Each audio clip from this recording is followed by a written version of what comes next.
పశ్చిమ నియోజకవర్గ 60వ వార్డు పరిధిలో అశోక్ నగర్ ప్రధాన కూడలి వద్ద 2024 నూతన సంవత్సర వేడుకలు వైకాపా నగర ప్రధాన కార్యదర్శి 60వ వార్డు గౌరీ సేవా సంఘం గౌరవ అధ్యక్షుడు శరగడం పత్నిరావు ఆధ్వర్యంలో ఘనంగా నిర్వహించారు. ఆదివారం అర్ధరాత్రి 12 గంటలు దాటిన తర్వాత స్థానిక మహిళలతో పాటు వైసీపీ నాయకుల నడుమ ఈ వేడుకలు ఘనంగా నిర్వహించారు. కేక్ను కట్ చేసి స్థానికులకు పిల్లలకు పంచిపెట్టి ఒక్కొక్కరికొకరు నూతన సంవత్సర శుభాకాంక్షలు తెలుపుకుంటూ అనంతరం శరగడం పత్నిరావు మాట్లాడారు. నూతన సంవత్సరం సందర్భంగా ప్రతి ఒక్కరూ ఎంతో ఆహ్లాదకరంగా ఈ వేడుకలు జరుపుకుంటున్నారని, ఈ సందర్భంగా రాష్ట్ర ముఖ్యమంత్రి జగన్మోహన్ రెడ్డి అవ్వాతాతలకు గాను 3,000 రూపాయల పెన్షన్ అందిస్తున్న ఏకైక ముఖ్యమంత్రి అని, పలు సంక్షేమ పథకాలు నిర్విరామంగా అందిస్తూ ఇక్కడ ఎటువంటి ఆలస్యం చేయకుండా ప్రతి లబ్ధిదారునికి అందిస్తున్నారని, విద్యా విషయానికి వచ్చేసరికి నాడు నేడు అంటూ పాఠశాల అభివృద్ధికై ఆయన కృషి చేస్తున్నారని, అభినందనీయమని, ఈ పథకాల లబ్ధిదారులందరూ జగన్మోహన్ రెడ్డిపై ఆదరాభిమానాలు చూపుతున్నారని, అదే ఆధారాలతోని మరలా రానున్న ఎన్నికలతోని ముఖ్యమంత్రిగా జగన్మోహన్ రెడ్డి పీఠాన్ని అధిరోహిస్తారని ఆయన తన ఆశాభావాన్ని వ్యక్తం చేశారు. ఈ కార్యక్రమంలో స్థానిక మహిళా నాయకులు Kamakshi, Subbalakshmi, Kanakavaralakshmi, K Mani, DJ Manohar, R Srinu, R Baburao తదితరులు ఈ కార్యక్రమంలో పాల్గొన్నారు. ముఖ్యమంత్రి గారు ఏదైతే అభివృద్ధి పాటలో నడుస్తున్నారో ఈరోజు మనం ఆంధ్రప్రదేశ్లోనే చూస్తున్నాం. అలాగే ఈరోజు ప్రతిపక్షాలు అంటే ఇంకొక 2-3 ఏళ్ళు ఉండగానే ప్రతిపక్షాలు చాలా రాజాంధ్ర చేస్తున్నారు. అదన్నీ మీకు తగదు. దయచేసి అభివృద్ధి బాటలో ఏదైతే మన ముఖ్యమంత్రి గారు అడుగులేస్తున్నారో మీరు అందరూ సహకరించాలి.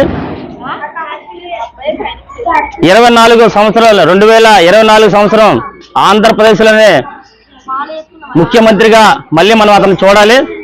మరి ఈరోజు చూస్తున్నాం, పెన్షన్లో ఏదైతే అర్హులు ఉన్నారో ప్రతి ఒక్కరు కూడా ఇంటికి తలుపు తట్టి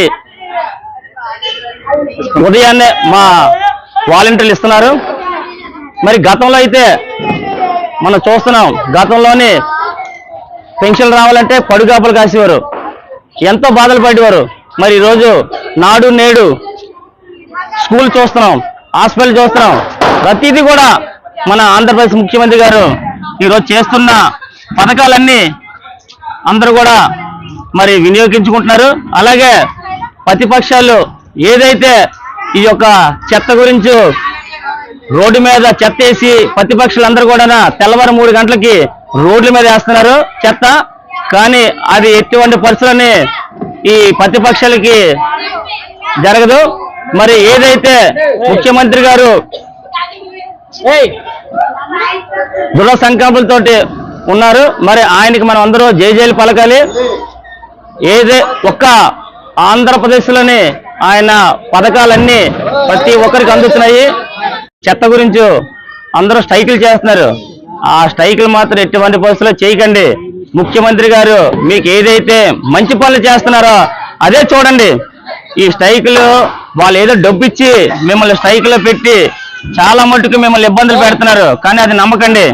ఎందుకంటే ఈ రోజు ఆంధ్రప్రదేశ్ ముఖ్యమంత్రి గారు ఒకే దృఢ కనపడుతున్నారు. ఆయన చేస్తున్న అభివృద్ధి పనులు ఒక్కసారి చూడండి. మళ్ళీ ఆంధ్రప్రదేశ్ లో ముఖ్యమంత్రిగా మనం అతను చూడాలి.